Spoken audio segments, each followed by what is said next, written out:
اعوذ باللہ من الشیطان الرجیم، میں اللہ کی پناہ مانگتا ہوں مردود شیطان سے۔ بسم اللہ الرحمن الرحیم،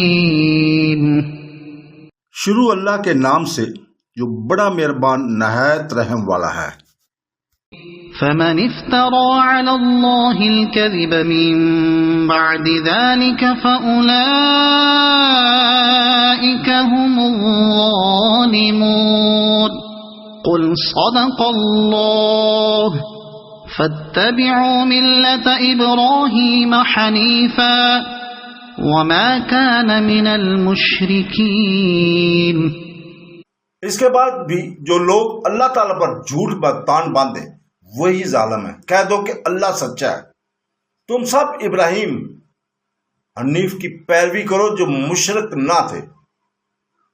ان آیت کریمہ میں اللہ تعالیٰ پھر اس کے باوجود تمہاری یہ بہتان بازی اور افطرا پر درازی کا اللہ تعالیٰ نے ہمارے لیے ہفتہ ہی کے دن کو ہمیشہ کے لیے عید مقرر کیا ہے، اور ہم سے عہد لیا ہے کہ ہم ہمیشہ تورات ہی کے عمل رہیں اور کسی اور نبی کو نہ مانیں۔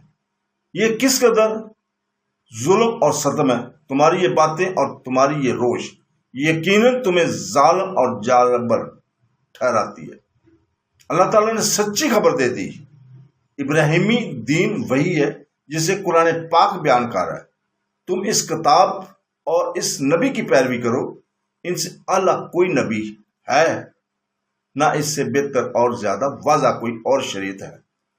جیسے اور جگہ ہے کہ اللہ تعالیٰ فرماتا ہے، اے نبی تم کہہ دو کہ مجھے میرے رب نے موت ابراہیم حنیف کے مضبوط دین کی سیدھی راہ دکھا دی ہے۔